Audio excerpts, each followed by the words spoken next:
Hey, last week my sister and I got on and we talked about intent versus impact, knee jerk reactions, and other things that come up when we're talking about social justice, equity, and inclusion. If you haven't had a chance to listen to that episode, I encourage you to do so because it was a lot of fun. But wait, before you do that, I encourage you to listen to this episode with my friend, Pauline Jean. Welcome to Diversity Dish, where we're dishing on everything diversity, equity, inclusion, and justice related. My name is Sedruola Maruska, and we're bridging the gap between what needs to be said and what needs to be heard. Those individual experiences that are often ignored or simply dismissed. Sometimes I'm dining alone, sometimes I'm dining with friends, and sometimes I'm dining a la carte. No matter how I'm dining, it promises to be delicious. Let's dig in.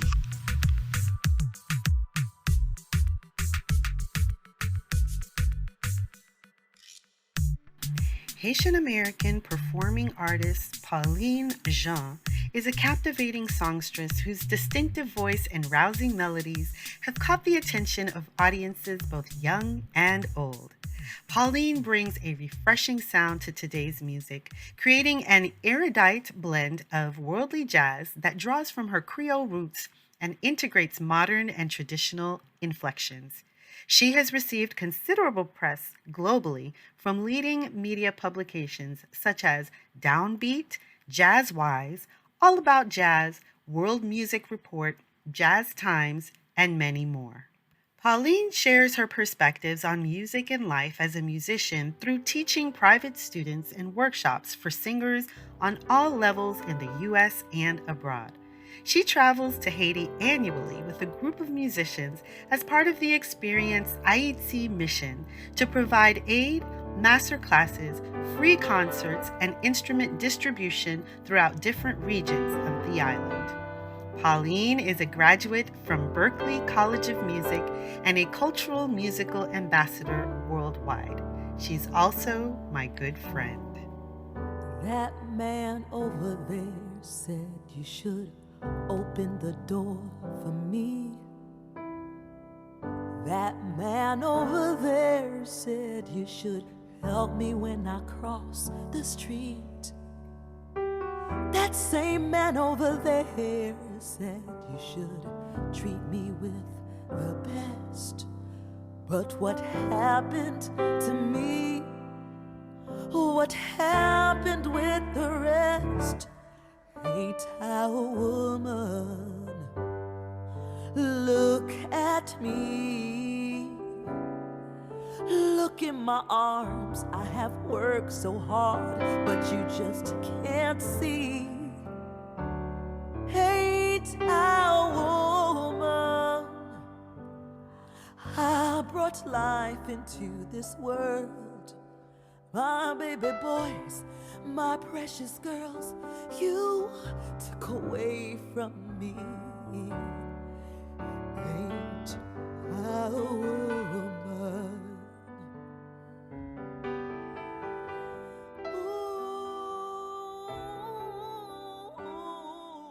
Hello, Pauline. It is so good to see you, my sister. It's so good to be here, Sadie. Oh, thank you so much for having me on the Diversity Dish. Yes, I had to have you on Diversity Dish because you are formidable. You are fabulous. And I know you have stuff to tell us because you are not only a musician, but you are also an educator. So I know that your brain thinks about things. And so it's good to have you here to share with.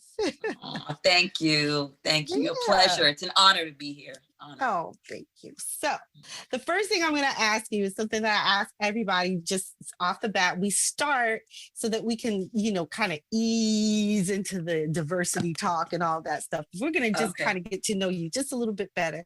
And I just want to know, what is it that you are passionate about right now? Wow. Passionate right now. Yes. That's a good question.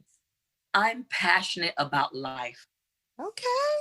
Yeah, I think we take life for granted. And I think with this whole pandemic, it makes me want to live more. It makes me want to love more. It makes me appreciate life so much more, and all of my gifts and all my talents. And that, I can't wait for this pandemic to be over, because I want to have that opportunity to just give more and just be more present in life.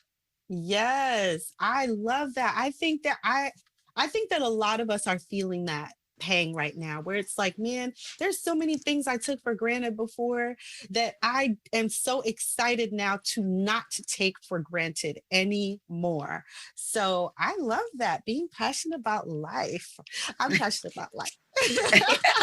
I'm telling you. And it's, Ready to the thing is go. that life is, it's here for a moment. We are all passengers on this earth, and death is inevitable. Or not, I won't say death, but transitioning from the physical to the spiritual world. And so, Right. this is all we know right now. And so we see our loved ones, like my father passed away this year. My father want me to keep on living. I have to live for my mom. I have to hold her dear. So many people have transitioned this year alone. 2020 started Yes. out with a bang, and So it many was just people. like so many people. And so we are still here for a reason and for a purpose. And whatever that is, I'm here, I'm going to live. And I'm That's passionate right. about that. That's right. That's right. We're here. We got to live. Girl, We got to live. I am on that train with you for real, because honestly, I felt that way ever since cancer diagnosis, getting through that. And I'm like, I am here for a reason. There is no time to lose. I have got to go. If you are lollygagging, I'm sorry, but I'm going to leave you behind because I can't do it. Sorry.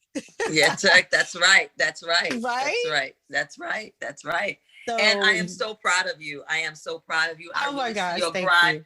I really see what you're doing. I know a book is coming out. I know a lot of things are coming out for you. I see it. I see it. You're going out like, it's like the horses. You open the door, you're like, you go.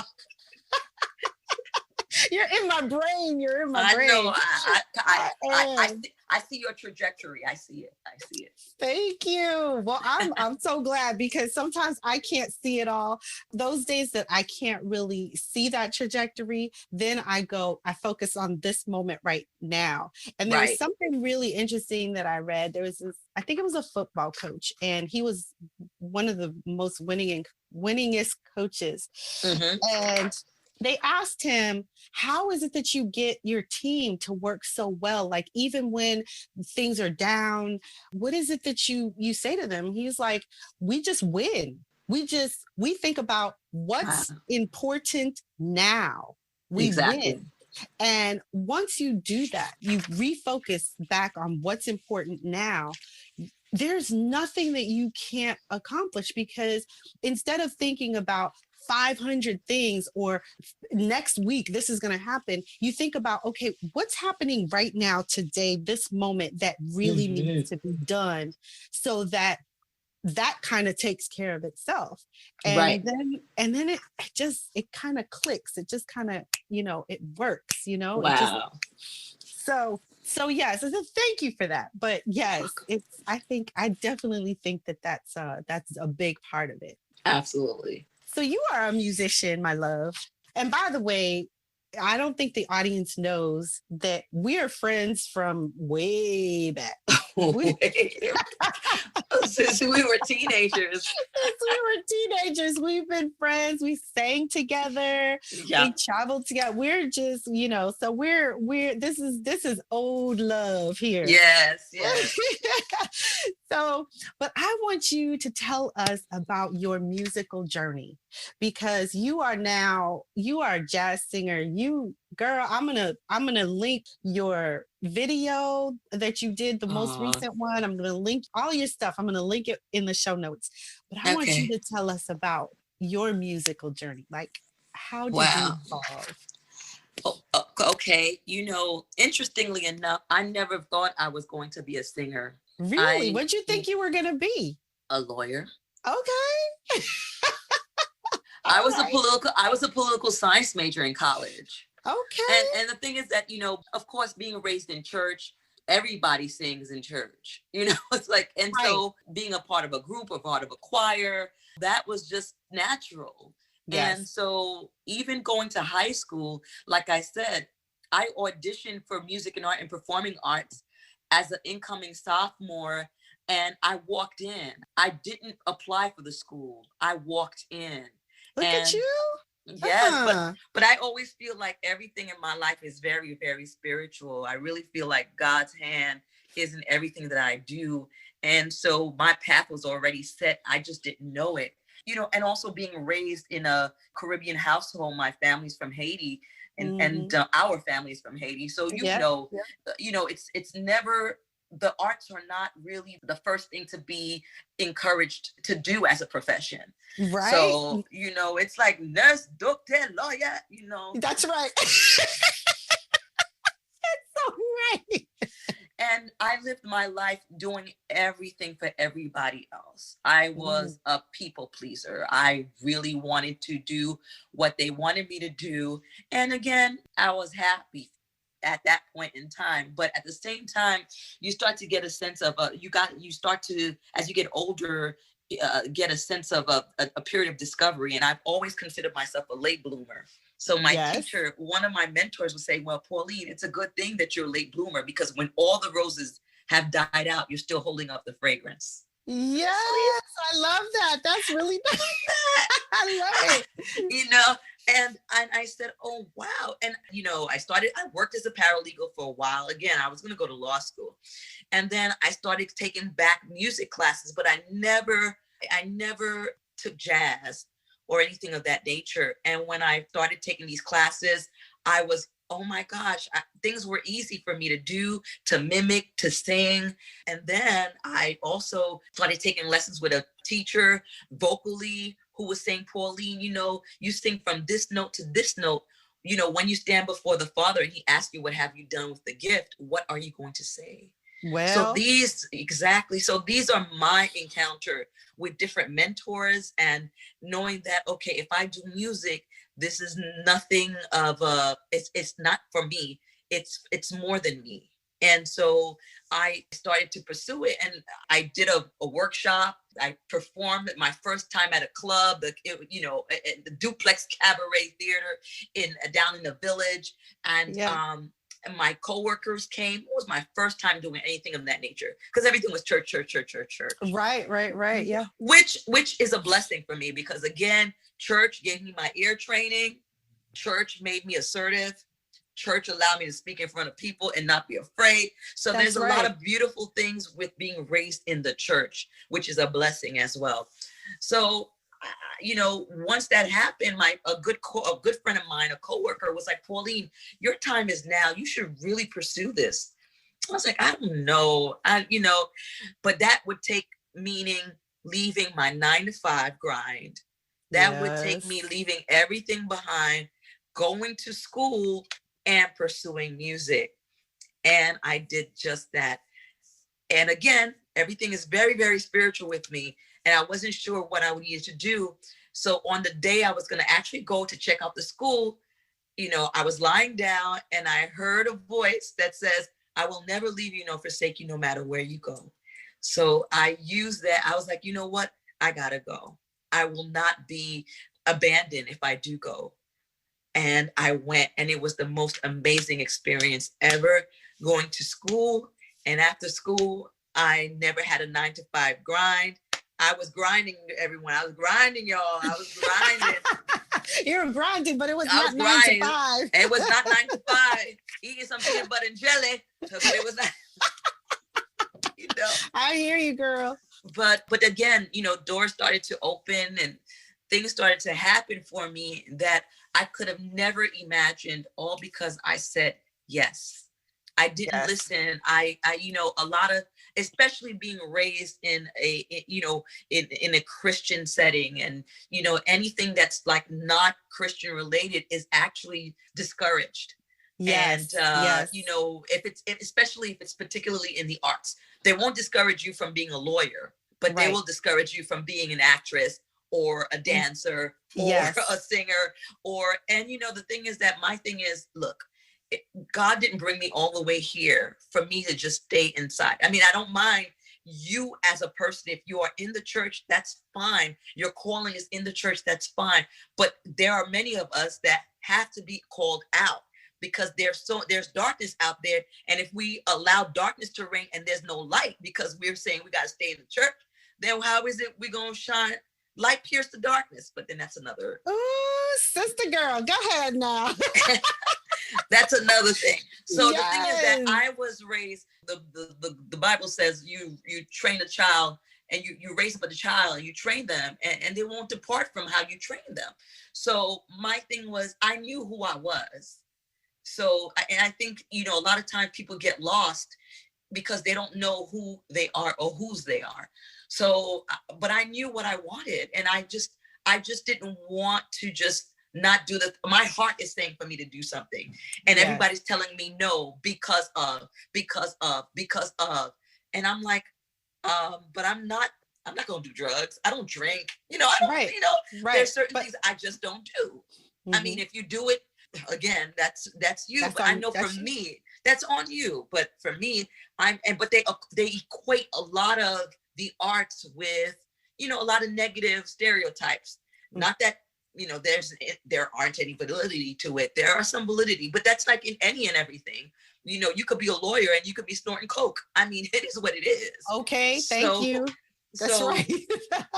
You know, a lawyer, stockbroker, snorting coke, exactly. You know, in the bathroom, running around. Girl. But they're thinking you're promiscuous, you're doing this and that and the other, and that's not even the case.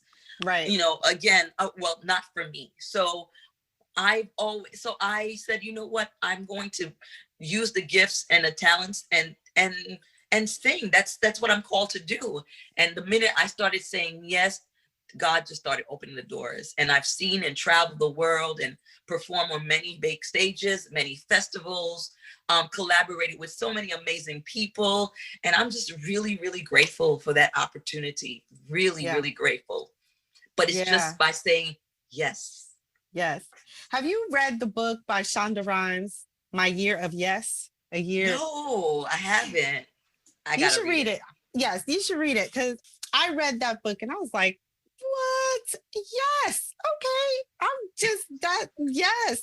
Okay. I can do that. Exactly. Yes. You know? It's amazing.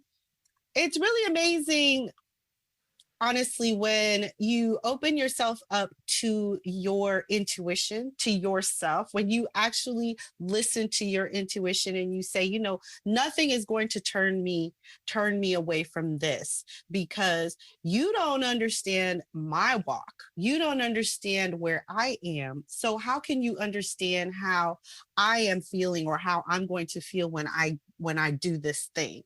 So I really come to the realization that being true to yourself, whatever that means, is what's so important for anybody. Right. You know, for anybody. Exactly.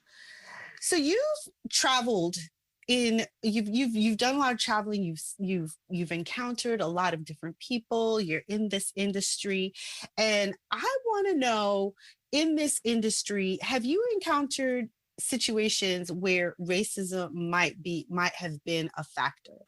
Interestingly enough, no. But that's a good thing. That's a good thing, because again, I've always been, but again, that's not everybody's experience. I've just been blessed to also be with the best.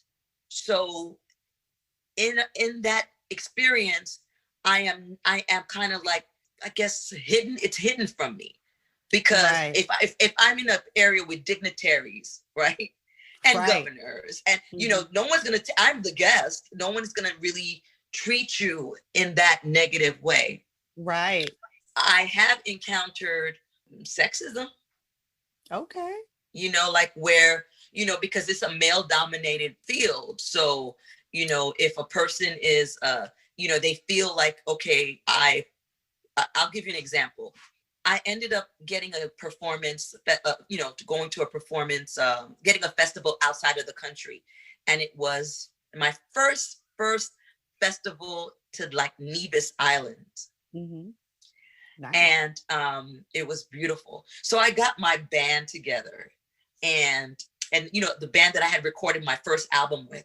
And so we were headed down there. Come to find out, I was performing with a band every week, so on and so forth at this club back in the days. I will not name the club. And one time the drummer started playing very loudly behind me. And I'm like, what is going on here? And it was weird. And I said, you know what? Okay. Because my thing is, I'm on the stage. That's my sacred space. So don't disrespect my sacred space. Right. Okay.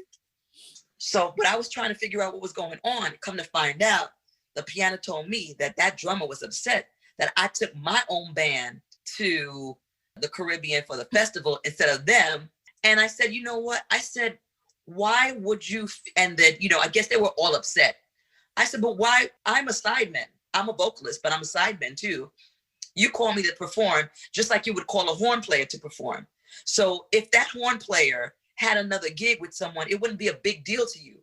But because I'm a woman, right, and I'm singing, now you feel like you have some sort of are you giving me the stage to sing, an opportunity to sing? So because of that, which I'm working hard, I'm working just like everybody else using their instrument, but I have to now turn around and give you a gig because you gave me a gig. I work for that gig. It doesn't make sense. Right. Exactly. Yes.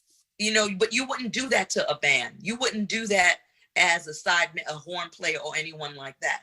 Mm-hmm. But so now you are upset because I did that. You start playing loudly. You start kind of disrespecting me on the stage. And you know what? I never played with them again. Because once you disrespect my sacred space, that's it. I don't give you any second chances. Because my space is sacred. And I said, I see you and I'm peace out. I'm done. It's like you already showed me who you are. So thank you.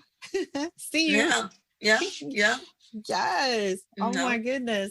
Wow. That's really interesting. Yeah, I can see how that could be. There's a certain level of, what we call it, possessiveness that men get around women, even if the woman is in her own right. Right. There's a certain type of possessiveness, we gave you, you should have, you're supposed to take us, that kind of. Exactly. And the thing is that, if they got called to do, again, I'm a sideman, so they can pick anybody they want to perform and travel with. I should be given that same right because I am a musician just like you. That's right. Period. End of story. End of scene. Exactly. End of scene. Final cut. Exactly. Oh my goodness. So in your travels then, where is the most magical place you've performed? And because you are spiritually connected, I feel like you're gonna, you will connect to the places that you've been. Oh my goodness. There's each place have their own, in their own way have some sort of magic. Yes. But for me, my first connection, like my first festival in Haiti, was so magical because it was right the year after the earthquake, because I was supposed to perform the year the earthquake happened. And then when I performed there, it was, I felt like I was connected with the ground, because of, the earthquake, the devastation, the ancestors, and, singing I was singing from a different place. And everybody on the stage, there was something that was happening that was so magical. Yeah, I would say that performance was really, really magical for me. Haiti, then Africa, of course, then, St. Lucia, Russia. It's a whole bunch of them, but... But we start with Haiti. We'll start with our motherland, right? Yeah, right. We start with our motherland. Grandmama land was good too. But it was very magical. And, we lost over 300,000 people And Yes. so when we were able to come back to the music, it wasn't like a regular festival. It was more a message of healing to give to the people. And again, it was really beautiful. I was touched. Right. I had a feeling you might say Haiti because I know I've been to Haiti one time and I really would like to go again, but things it's just not time yet. That's Yeah. all I'm gonna say. It's just not time yet, so it hasn't happened. But when it did happen, it was time. It was perfectly timed. And but I remember getting there and going, oh my gosh, because people were talking left and right. I was like, oh my gosh, I understand everything that everybody is saying. This is like so, oh my God. And of course you say, well, when you're in America, you're understanding what everybody's saying because everybody's speaking English, for the most part. But there is something really just, I don't know, just connecting or spiritual when Yeah. you go to a country and the people look like you and they talk like you and you understand the nuances, you understand where they're coming from, like you understand this is the place that I would have been birthed, right? Hmm. Hmm. There's something so incredible about that. And Yeah. I felt the whole time I was there for 2 weeks with my aunt and uncle. We did a number of things. Some were planned and some were just happenstance, which Yes. was fantastic. And we were there over the Christmas and New Year's time. Oh yeah, that's the best time. That's the best time. Ooh, That is the girl, best time because that's the time where all the differences are put aside and there was no everybody, craziness. everybody was just, it was beautiful. It was beautiful. Yeah. So I kind of expected that you would say that, but yeah, it's good to hear that you did. Yeah. No, I mean, Haiti, when you also think about it, this is like, it's so ancestral. It's just like, Yes. this is mommy land, grandma, great great grandma, great grandma, and so on. And so that connection is there. And then you have family. And again, the nuances, the way the people walk, the way they sing, it's just very musical. And there's beauty in everything, and Yes. again, it's just, yeah, actually a beautiful place. It's very chaotic in some instances, Oh, it's but at the same gorgeous. time, it is just beautiful in so many aspects. The people are just beautiful people. Just gorgeous. Yeah. Absolutely. I remember thinking to myself, I was like, oh my gosh, look, I'm looking over here and I'm seeing mountains. And then I turn over here and here's the ocean. That is like so awesome to me. Like, it's just like, oh. I know, I know, I know, I know. And So everybody, it's, it's like there's a pace, there's a pace. Everybody's just like, and everybody's just, just doing what they need to do to survive, to live, to just be. And it's just, yes, it's a yes, beautiful country that really needs just right direction, just right yes, care. you know Once it has that leader, and once it has the people that's in it, that really wants it to advance, I'm telling you, Haiti will be what it used to be, the pearl right. of the Antilles. You know what I mean? Yes, yes, yes. The Pearl of Mm, the Antilles. Absolutely. It's just, yes, it will definitely be that. it will. I'm looking forward to it, girl. Ah! Yes. So I want you to tell us a little bit about your last video. I remember we were talking when I was doing the Wednesday wind down on Oh yeah. Instagram. And you were telling me that you were studying Sojourner Truth and you were about to release, you were writing songs and you were about to release. And I was like, okay. And girl, that song came out and I was just like, dang, she did that. She did Aw, that. Yes. thank you. So tell us a little bit about what inspired you in terms of Sojourner Truth and what you discovered as you were studying this amazing historical woman, this ancestor of ours. I mean, I don't even know where to start with Sojourner Truth, but I'll start. No, seriously, this woman was like the bravest, most courageous woman. I mean, again, it's like history doesn't do her justice. I bet it doesn't, considering that history is written mostly by men. By men and also by a white narrative. That's right. You know, so with Sojourner Truth, she just embodies braveness. She was a woman who, again, she just changed her life around, being subjected to slavery, being subjected to abuse of every kind imaginable, being a person that went from being a victim to a victor. She's like a woman that's often forgotten in history, but she played such an amazing role in the women's suffrage movement. And she also brought to the forefront how Black women were treated so unfairly throughout history. And her life spoke about that. And so for me, I wanted to reflect the emotional content of her soul. I wanted to transport it to the now. I wanted to bring it to give it a modern feel, because she, again, you know, a lot of people might not understand a lot of, let's say, that way of talking back then, you know what I mean? So they don't really grasp it until you have to put it in terms of the now. So that's kind of what I did. And also, you know, it was the 100th anniversary for women's rights, you know, voting rights this year. Right. So that was in April 26th. But what happened was that voting right wasn't for all women. That's right. It wasn't.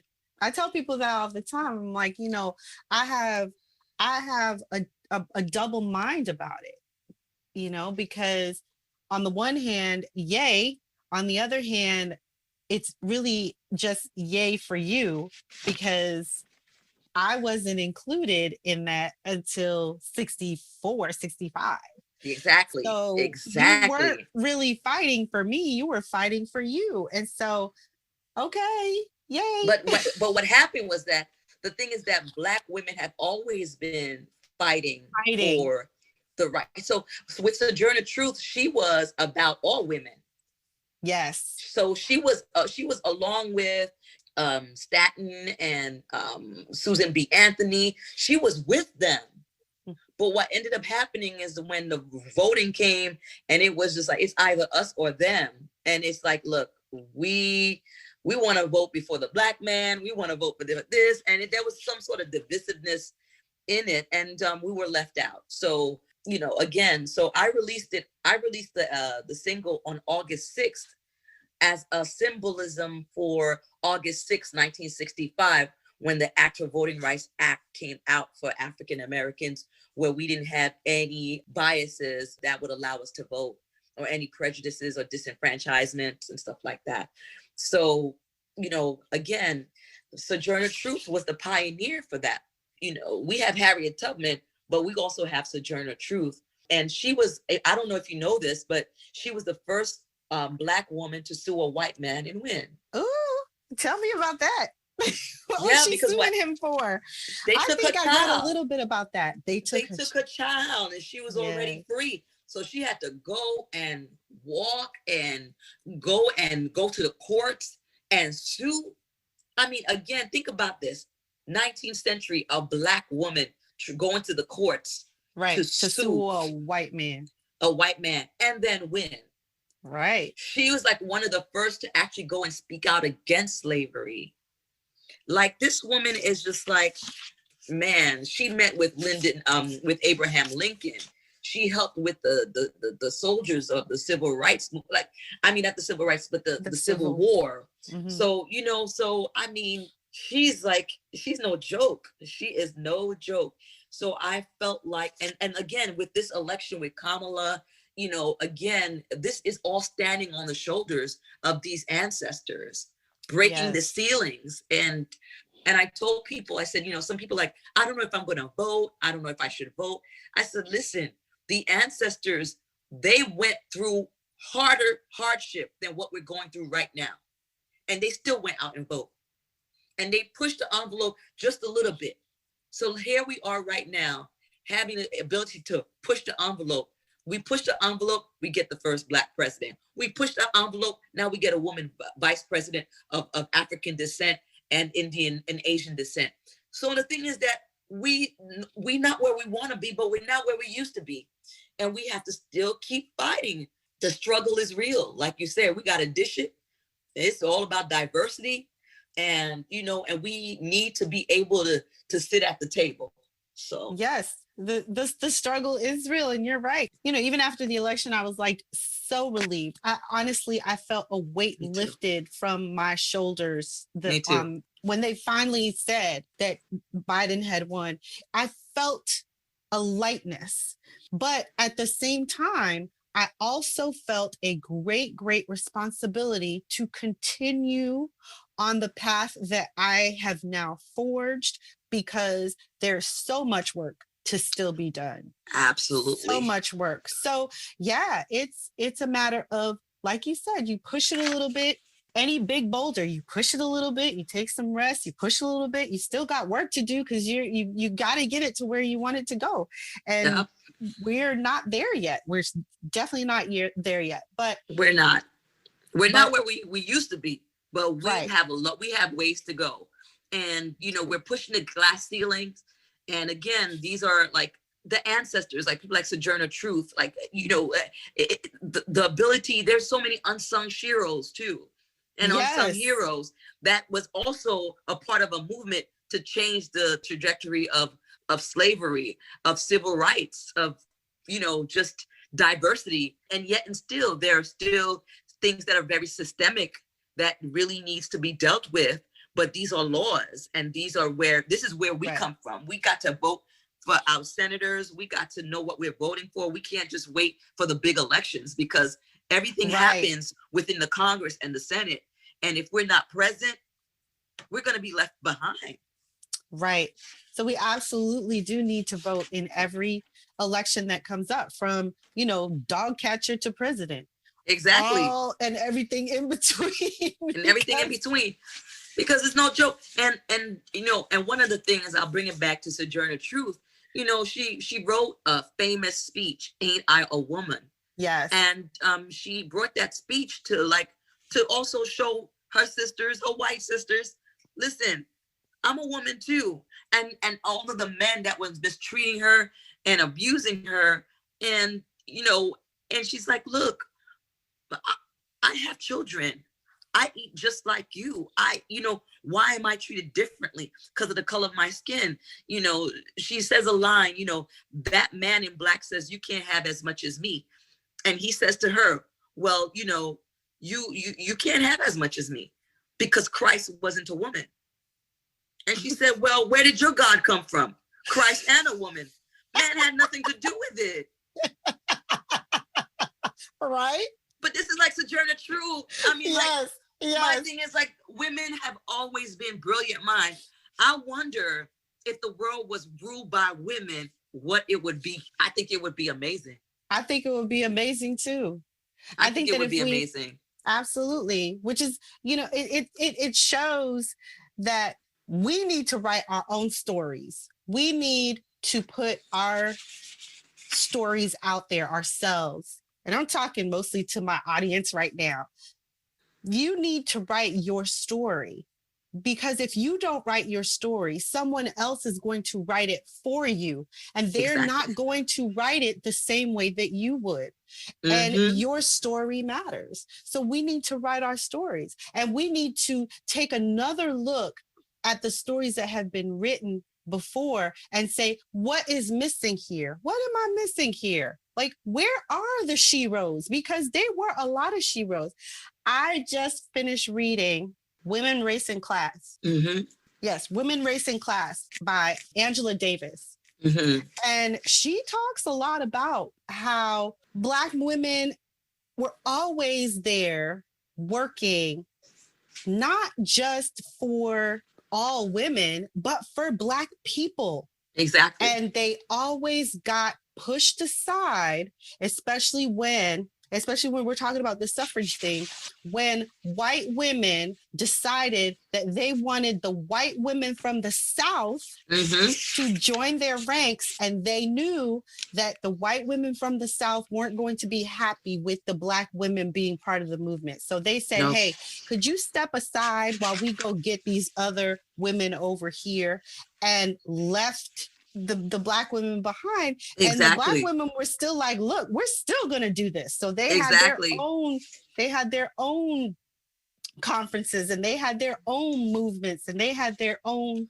thing going on, because they knew that they had to couple the voting thing with the anti-racism thing. Exactly. And so it was, that was a really powerful book to read. Yeah. It is. And, again, women, like you said, Black women have contributed so significantly, but we've been so invisible. Yes. But we're a quiet force. We are a quiet force.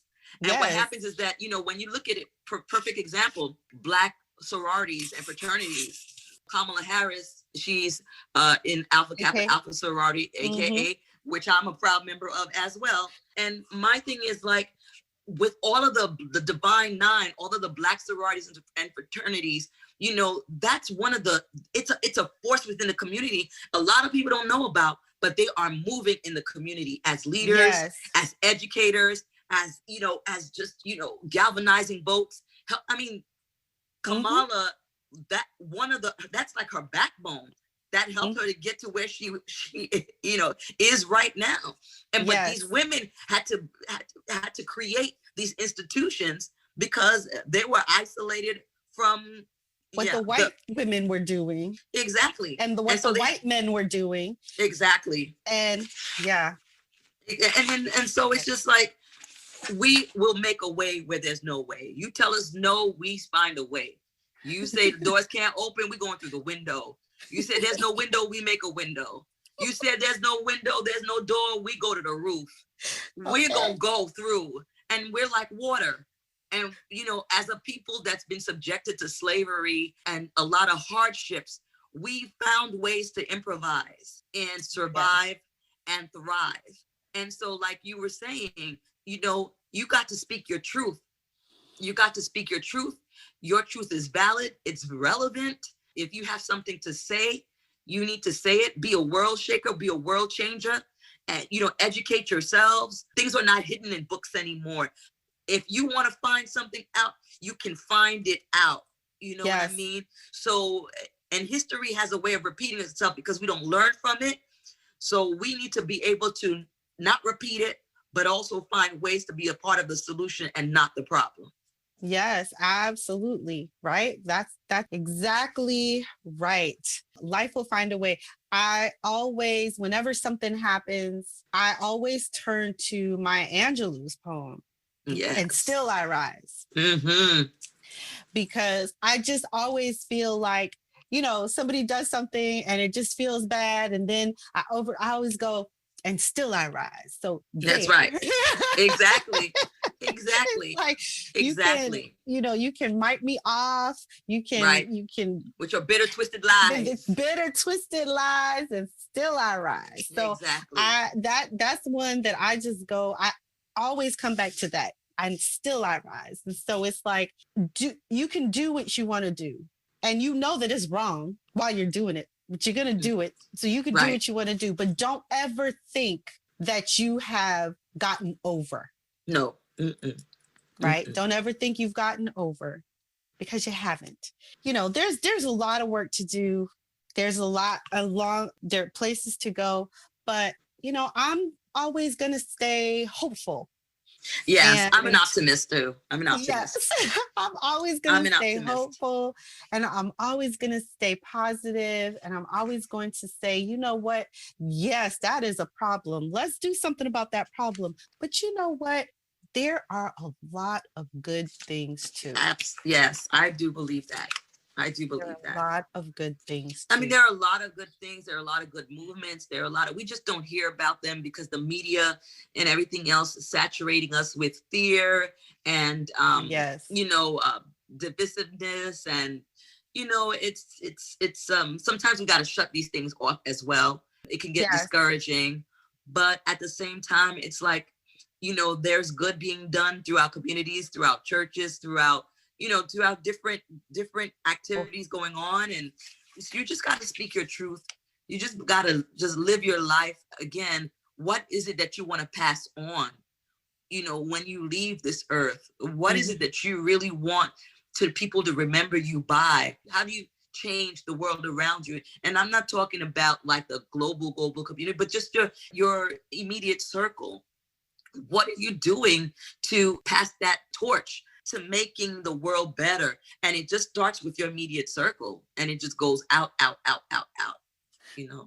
Yes. It from the immediate circle, that drop right here, you are that drop right there, wherever it is that you are that drop.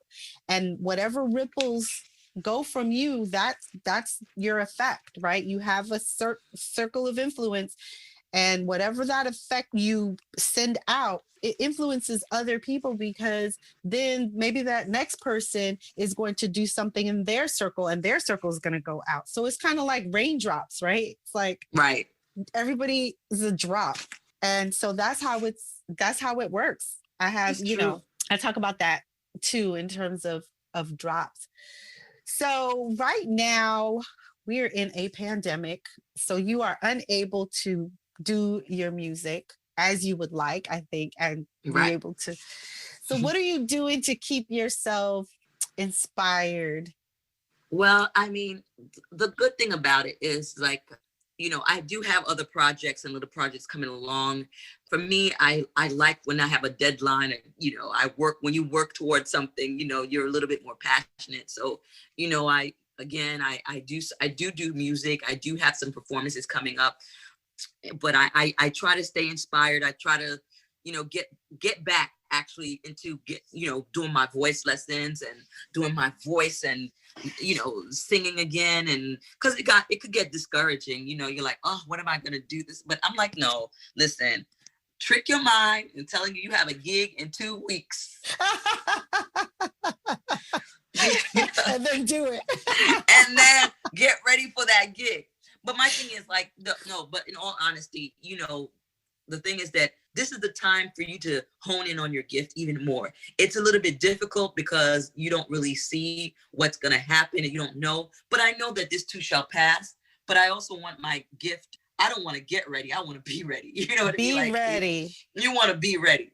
So I try to do whatever I can with respect to music, kind of practice, piano, voice, sing, and get inspired, listen to, words of inspiration, because, it can get dark, and it's okay sometimes for you to get to the dark place, but you got to get out of the dark place, because it's not realistic for you to be like happy-go-lucky in this pandemic. No. But at the same time, it's like you just cannot allow this energy of darkness to sap you out of life. And so you can look at the glass half empty or half full. I choose half full. I'm an optimist. So I know that everything that's happening right now is a reason. When things happen, things get shut down. I know that this is an opportunity for me to ground myself and to do something better. Yes. Well, I'm so happy to hear that. And I cannot wait for you to get back on the road and find your more magical places. I can't wait. But, but in the meantime and in between time, this is the opportunity to do any and everything that you couldn't do because you were working, you were doing this, that, and the other. You're like, oh man, I wish I had the time. I'm working. I wish I could be just like a one place where I don't have to do anything and I could just sing and I could write my book and I can do this. Okay, now this is the time. And now you're not trying to do it. Here it is. Well, you know what? In the beginning, to be honest, like really honest, like March, April, I was not doing anything. I was simply trying to get my bearings and understand What's going on? what's happening. I know that's right. I was I know like, that's right. you know, because the kids had to figure things, we had to figure out, you know, especially for my son, because my daughter was being homeschooled at the time. But for my son, we had to figure out what is happening with him, his school, because they had to just write like this within week. They had to, you know, pivot. And then I was like, you know, we're all home. Then my husband's, you know, he's professor, so he had to change everything to online. And then I had to like stop a lot of the other things that I was doing and then pivot. And I was like, oh wow. And I said to myself, wow, now I have time. And I was like, whoo, but right now I need some time. I need a break. I need a mental break. I don't even know what my eyes and my ears are hearing and seeing. Pandemic, like, you know, I was really? like, I know. okay. I was like, whoo. So it took me a minute to kind of go, okay, now we're in this. All right. So I have time now. I have time now. So then that's when I ended up, you know, during the summer doing the Wednesday wind down, right? Which kind of translated into this podcast, you know, amazing. Which is something that I never really imagined that I would do, but I stayed open and stayed. Exactly. Tap into that creativity. Tap into that creativity. And again, I feel you. I think for me, it's like in August, like, I mean, I had projects that I was working on, 8-Hour Woman. So I was really busy with projects, but when things started to wind down and I'm like, what's going, okay.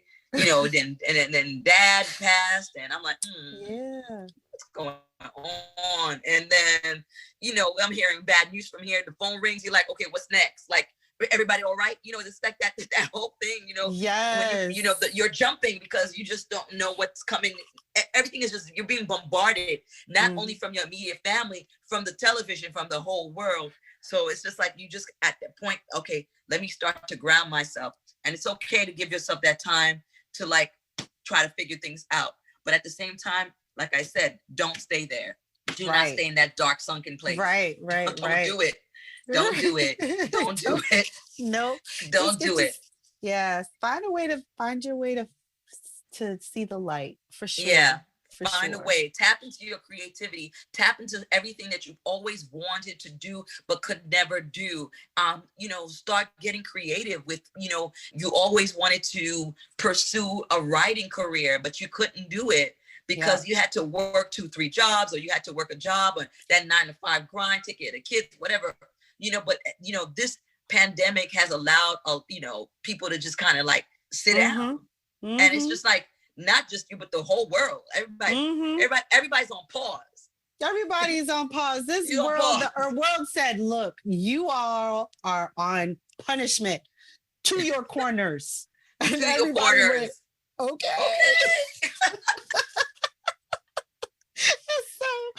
It was so interesting. Yes. So but you got to just look at life half empty or half full. I just think that it's easy to be a pessimist. It's easy to be dark. It is easy. It's easy to just get into that place and it's like, you know, that woe is me and that blame everybody. Don't look at you. No. At the end of the day, you know what? You just need to put blinders on. Stop looking what everybody's doing because nobody's paying your bills. They can't put food on your table. You can't care about them more than yourself. So you got to hone up, grab yourself by the bootstraps and get to moving, because the only thing that's constant is change. Yes. So if you don't change, it's going to happen around you anyway. You'll be old and talking about, I wish I could have, I didn't, I wanted to. Oh my gosh, I regret. Right. And no one wants to get to the end with regret. Let's not do that. I want to be like, ow, it's time to go. Okay. Ow. Come on, take me out. I lived. You know, that's how I want to go. Right. You want to absolutely want to leave something behind, and people can say yes and can build upon and build on. And, exactly. And continue to make it a better place. Exactly. For our Exactly. kids, grandkids, For our kids. so on and so forth. But live, everybody, live. Live like it may be your last day on earth. Just live. Because tomorrow is not promised. Tomorrow is not promised. So live your truth. Live. Yes, girl. Yes. All right. So let's wind it down. I'm going to bring it back down. And this is a question I like to ask all my guests before we part. Okay. And that is, what is your favorite dish? Qui sont les manger? Listen, me. Oh, okay. So listen, y'all. I'm not a vegetarian. I'm sorry. No, sorry about that. I know, but So I love rice and beans, but I love the red pinto beans. Okay. I love the legume, with the, it's like a Haitian legume, guys. If you don't know about the Haitian legume, y'all should really better find out. Oh my God, put some eggplants and some cabbage and some carrots, and you got to find out and cook it with a little bit with some goat, with some cabrit, with nice little sauce. I mean, yeah, it makes your bouche couler. It means like makes your mouth water. Makes your mouth water. Bouche couler, everybody. Y'all learning Creole from me today. That's right. Bouche couler. But I do like my sauce pot too. I mean, okay, listen, I'm sorry. I don't mean to be biased, but Haitian food is one of the best food in this world. Look, I'm not gonna be biased. I'm not even gonna fight you. I'm not even gonna fight you. Don't fight me, because it's not even speaking words. It's not negotiable, girl. Because once you taste Haitian food, you be like, you know what? Listen, she's right. Right. I'm sorry. Haitian food is amazing, especially if somebody does it right. With the right seasonings. It's bouche coulée. Du granin. Il pas pat. Non, il pas gratin. I don't like no. So yeah. So listen. Yes, I love me some of. Oh my gosh. So yeah, Haitian food is like one of my favorite dishes on the planet, really. And then the pickles, and then oh my gosh, and then the banan peze, and the fritai. Listen, guys, if you don't know about Haitian food, please go to the Haitian restaurant when the pandemic is over, because we're not trying to get nobody COVID. Right. But go get you some, that's how you celebrate. When that pandemic is over, go to a Haitian restaurant and get you some Haitian food. Ooh, yes. Mm-hmm. Amen. Hallelujah. Amen. Pauline, thank you so much for coming on Diversity Dish. It has been so much fun. And as always, you are just my beautiful soul sister. And I am so glad that you made the time to be with us. Thank you. And listen, everybody, Diversity Dish is where you dish it out. So listen, please support my sister. She's amazing. And I'm going to spread the news about this Diversity Dish podcast. Thank you again for allowing me to be on this show. And I'm really honored. Thank you. Merci en pile. Hey, did you enjoy that episode? If so, please be sure to subscribe, download, rate, review, and share. It would also mean the world to me if you became a patron over at Patreon. The information is in the show notes. Thank you, and we'll see you next time.